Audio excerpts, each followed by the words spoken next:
अगर हम वाटर के अंदर इलेक्ट्रिक करंट दौड़ाते हैं तो हाइड्रोजन गैस निगेटिव इलेक्ट्रोड पे प्रोड्यूस होगा या पॉजिटिव इलेक्ट्रोड पे प्रोड्यूस होगा? ये क्वेश्चंस बोर्ड्स के एग्जाम में पूछे जाते हैं और मैक्सिमम बच्चे इसको गलत करके आते हैं और अपना 2 मार्क्स गवाते हैं।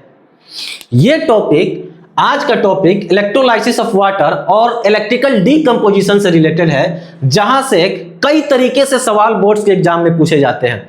लगभग 7 से 8 तरीके के क्वेश्चंस जो है बोर्ड के एग्जाम में यहां से पूछे जाते हैं और उसको आज के इस टॉपिक में हम कवर करने वाले हैं। मैं आकिब जावेद अपने YouTube चैनल लर्निंग इंस्टीट्यूट में आप सबका स्वागत करता हूं और आज के इस टॉपिक में हम इलेक्ट्रोलाइसिस ऑफ वाटर और इलेक्ट्रोलाइटिक डीकंपोजिशन के बारे में पढ़ने वाले हैं और बोर्ड के एग्जाम में पूछे जाने वाले जो भी पॉसिबल क्वेश्चंस है उसके बारे में डिस्कस करेंगे।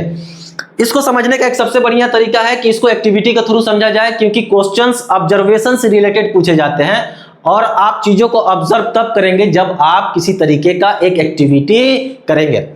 तो एक्टिविटी को करते हुए जल्दी से एक्टिविटी को करते हैं और देखते हैं, चीजों को ऑब्जर्व करते हैं। तो एक काम करते हैं, यहाँ पे सबसे पहले इस एक्टिविटी को करने के लिए आपको एक जग लेना पड़ेगा। ठीक, आप जग बना लीजिए। आपसे यह भी कह सकता है कि आप डेमोन्स्ट्रेट कीजिए इस रिएक्शन को, इस एक्टिविटी को डेमोन्स्ट्रेट करके दिखाइए। आपको एग्जाम में लिखना पड़ सकता है इस एक्टिविटी को, तो इसलिए आपको समझना पड़ेगा कि किन किन चीजों की रिक्वायरमेंट भी होती है इस एक्टिविटी को करने के लिए। फिलहाल मैं आपको स्टेप बाय स्टेप इसको सिखाता हूं। तो आप एक जग ले लीजिए, प्लास्टिक का जग हो। उसके बाद आप इसमें इलेक्ट्रोड ले सकते हैं। इलेक्ट्रोड क्या होता है, आप किसी भी अच्छे कंडक्टर को, जैसे कि आयरन का नेल है, आप उसको ले सकते हैं, 2 पीस ले लीजिए, वो आपके लिए एज ए इलेक्ट्रोड काम करेंगे। या बैटरी के अंदर आपने देखा होगा, उसको खोलते वक्त उसके अंदर ब्लैक कलर का रॉड मिलता है, आप उसका भी इस्तेमाल कर सकते हैं। इलेक्ट्रोड कुछ नहीं होता, इलेक्ट्रोड एक्चुअल में एक अच्छा सॉलिड कंडक्टर होता है। तो आप कोई भी सॉलिड कंडक्टर ले सकते हैं। हाई रिएक्टिव जो मेटल्स है उनको नहीं लेना है, पोटेशियम या जो वाटर के साथ रिएक्शन कर लेते हैं बड़ी आसानी के साथ, उनको नहीं लेना है। आप आयरन ले सकते हैं, आप कॉपर ले सकते हैं, आप वो कार्बन का रॉड ले सकते हैं, यही इलेक्ट्रोड होता है। ठीक है, तो आपको 2 इलेक्ट्रोड्स लेने हैं और यहाँ पे रबर स्टॉपर का इस्तेमाल करना है, ताकि इसमें जब हम पानी को फिल करें, जब वाटर को हम इसमें फिल करेंगे, है ना, तो पानी लीक ना हो। तो आप देख सकते हैं ये क्या है, ये हमारा जग है, ये हमारा क्या है, ये हमारे इलेक्ट्रोड्स हैं, ये वाटर है। इसके अलावा आप एक काम कर सकते हैं कि आपको इसमें थोड़ा सा डाइल्यूट सल्फ्यूरिक एसिड डालना पड़ेगा और सवाल यहां से बनना स्टार्ट हो जाएगा कि why sulphuric acid, sulphuric acid क्यों मिक्स करते हैं। एक सवाल यहां से क्रिएट हो गया कि इलेक्ट्रोलाइसिस कराने के दौरान हम सल्फ्यूरिक एसिड को वाटर में क्यों मिक्स करते हैं, आपको ये चीजें बतानी पड़ेगी। ठीक है, इसके बारे में हम सीखेंगे।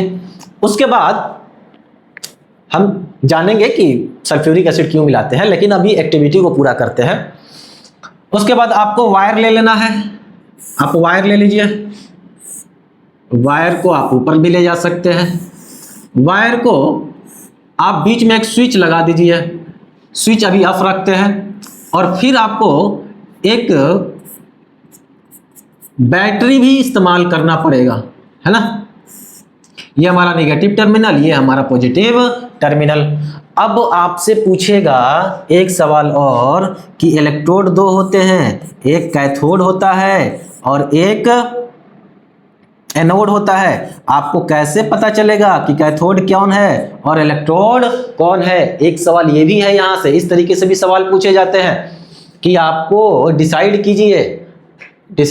अगर ये इसको हम ए लिखते हैं और इस रॉड को हम बी लिखते हैं, तो आपसे पूछेगा ये बताइए कि इन दोनों में से कौन एनोड है और कौन कैथोड है। ये भी हम पहचानेंगे।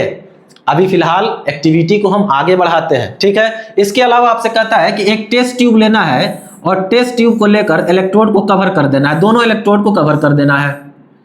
ठीक, अब इसके बाद आपसे कहता है कि स्विच ऑन कीजिए और स्विच जब ऑन करेंगे, जब यहां से स्विच ऑन करेंगे तो इलेक्ट्रिक करंट फ्लो होगा इस वाटर के अंदर और इलेक्ट्रिक करंट जब फ्लो होगा तो आपसे पूछेगा कि आपने क्या ऑब्जर्व किया, सबसे पहले क्या ऑब्जर्व होगा, तो आपको यहाँ पे बबल्स बनते हुए दिखेंगे दोनों इलेक्ट्रोड के आसपास। जहां भी इलेक्ट्रोड है आपको वहां पे बबल्स बनते हुए दिखेंगे।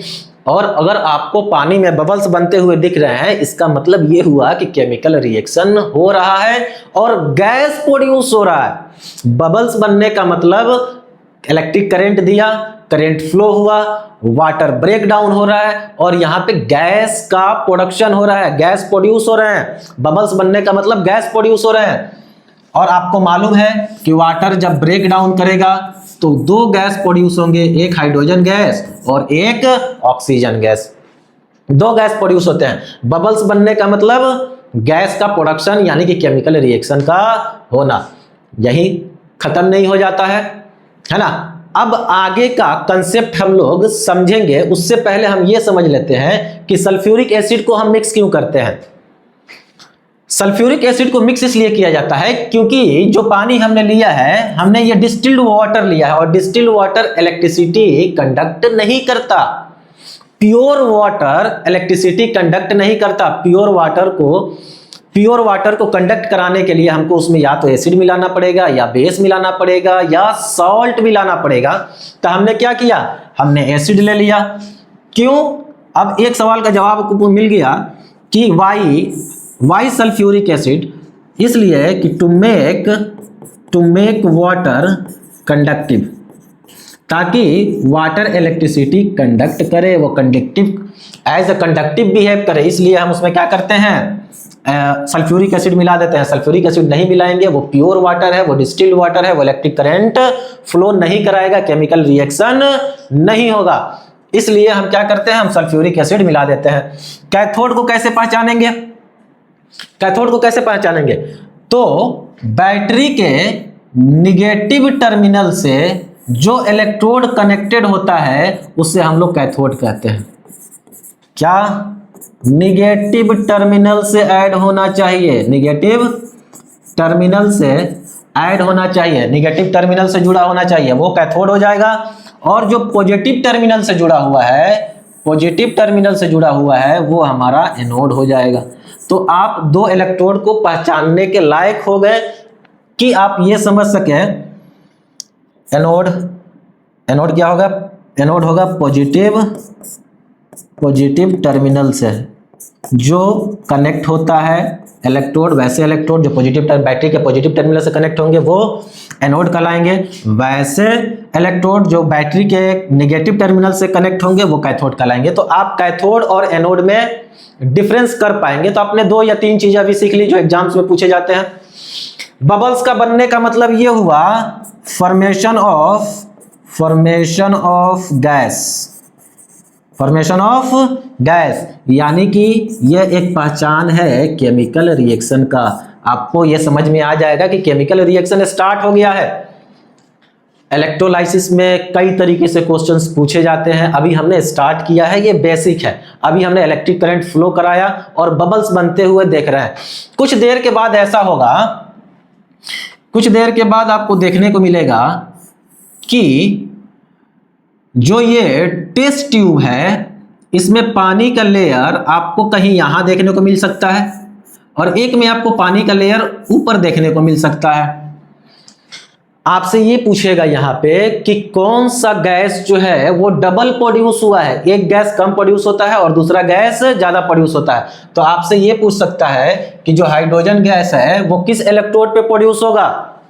तो याद रखिए हाइड्रोजन गैस जो प्रोड्यूस होगा वो कैथोड पे होगा और एनोड पे ऑक्सीजन गैस प्रोड्यूस होगा।